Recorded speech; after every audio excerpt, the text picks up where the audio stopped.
रायगड लोकसभा मतदारसंघात आरपीआयचा भाजपला पाठिंबा. धैर्यशील पाटील यांना उमेदवारी द्या, जिल्हाध्यक्ष नरेंद्र गायकवाड यांची मागणी. रायगड लोकसभा मतदारसंघात आरपीआयचा पाठिंबा भाजपचे संभाव्य उमेदवार धैर्यशील पाटील यांना राहील, अशी माहिती आरपीआयचे जिल्हाध्यक्ष नरेंद्र गायकवाड यांनी दिली आहे. आमच्या पक्षाची पारंपरिक युती भाजपसोबत आहे. रायगड लोकसभा मतदारसंघात भाजप आणि शिंदे गटाचे 5 आमदार आहेत. त्यामुळे धैर्यशील पाटील यांनाच उमेदवारी द्यावी, अशी मागणी सुद्धा नरेंद्र गायकवाड यांनी केली आहे. रायगड लोकसभा मतदारसंघात राष्ट्रवादीचे प्रदेशाध्यक्ष खासदार सुनील तटकरे आणि भाजपचे जिल्हाध्यक्ष माजी आमदार धैर्यशील पाटील यांच्यात उमेदवारीवरून जोरदार रस्सीखेच आहे. आमचे आमदार जास्त आहेत असा दावा करत भाजपकडून पाटील यांच्या नावाचा आग्रह धरला जात असताना महायुतीचा घटक पक्ष असलेल्या आरपीआयने सुद्धा भाजपच्या उमेदवाराला पाठिंबा जाहीर केला आहे. सर्वप्रथम रिपब्लिकन पार्टी ऑफ इंडिया या पक्षाची भारतीय जनता पार्टीशी युती आहे आणि Bharatiya Janata party, Republican party of India आणि शिंदे गट असं हे महायुतीचं आमचे 3 पक्षाचे ग्रुप होतं. आणि त्यामध्ये नंतर राष्ट्रवादी, अजित पवार गट सामील झाल्यानंतर आणि इतर आमचे सर्व घटक पक्ष हे पक्ष मिळून ही महायुती आहे. आणि या महायुतीच्या माध्यमातून येणाऱ्या ज्या निवडणुकांना सामोरं जात असताना सध्याच्या घडीला भाजपकडून धैर्यशील पाटील यांचं नाव चर्चेमध्ये आहे रायगड लोकसभा मतदारसंघामध्ये. आणि रायगड लोकसभा मतदारसंघात धैर्यशील पाटलांचं नाव चर्चेला आल्यानंतर धैर्यशील पाटील हे संपूर्ण रायगड मतदारसंघ, लोकसभा मतदारसंघ हे पिंजून काढत आहेत. त्यांचं सर्व ठिकाणी प्रचार आणि प्रसाराचं काम चालू झालेलं आहे.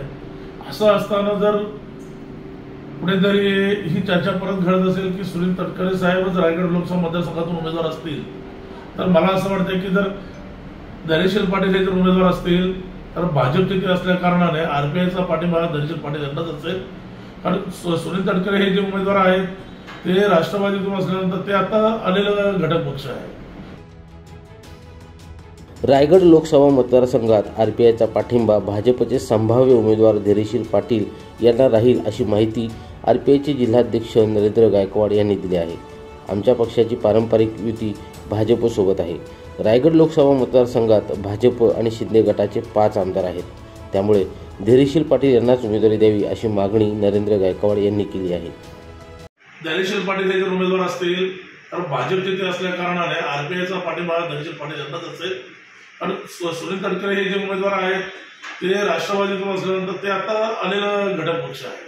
परंतु आमचा पहिली युती भाजप आणि आरपीआयची आहे, शिंदे गटाची. त्याच्यामुळे त्या मतदारसंघामध्ये 2 शिंदे गटाचे आमदार आहेत, 1 राष्ट्रवादीचे आमदार आहेत आणि 1 भाजपचे आमदार आहेत. 5 पैकी 4 हे महायुतीचे घटक पक्षांमधलेच आमदार असल्या कारणाने आणि तिथे 2 शिंदे गट आणि 1 भाजप असे 3 ऐवजी बहुमताचे जे 3 जे आमदार आहेत ते तिकडं, म्हणजे त्या दृष्टीने पाहिलं तर धैर्यशील पाटील यांची बाजू उजवी ठरते.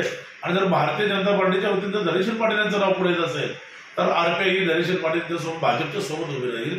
आणि आमचे जे वरिष्ठ आहेत, आमचे राष्ट्रीय नेते, केंद्रीय सामाजिक न्याय राज्यमंत्री रामदासजी आठवले साहेबांचा आदेश तो आमच्यासाठी महत्त्वाचा असेल. आणि युतीच्या माध्यमातून या माहितीच्या घटक पक्षांमधून जो कोणी उमेदवार असेल त्याच्यावर शिक्कामोर्तब झाला आम्ही आरपीआय त्याच उमेदवाराचं काम करणार. परंतु जर आजची जी परिस्थिती पाहतो आपण रायगड मतदारसंघाची, कोणी सुनील तटकरेंचं नाव घेतो, कोणी धैर्यशील पाटील यांचं नाव घेतोय, तर अशा पद्धतीने जर सर्वच इच्छुक उमेदवार सर्व पक्षात तिथे जर होत असतील तर आदरणीय आमचे नामदार केंद्रीय राज्यमंत्री रामदासजी आठवले साहेबांनी भारतीय जनता पार्टीकडे 2 खासदारकीच्या जी उमेदवारी मागितलेल्या आहेत या महाराष्ट्रामध्ये, त्याच्यामध्ये एक स्वतः साहेब शहरीमधून मागतायत. तर उद्या अशा पद्धतीने जर इथे सगळेच इच्छुक असतील तर रायगड लोकसभा मतदारसंघामध्ये आरपीआय देखील आपला उमेदवार देऊ शकते. आमच्या आदरणीय रामदास आठवले साहेबांशी चर्चा करून त्यांच्या आदेशाने आम्ही देखील या ठिकाणी आमचा उमेदवार देऊ शकतो.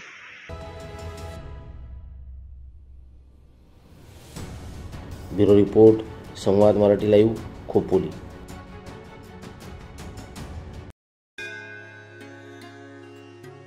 श्री गणपती संस्थान महड, तालुका खालापूर, जिल्हा रायगड. श्री वरद विनायकाच्या भक्तांसाठी भक्त निवासाची सोय, स्वच्छता आणि 24 तास गरम पाणी, सीसीटीव्हीची नजर. आगाऊ नोंदणीसाठी संपर्क करा 02192 26 69 12. 72 76 47 38 54.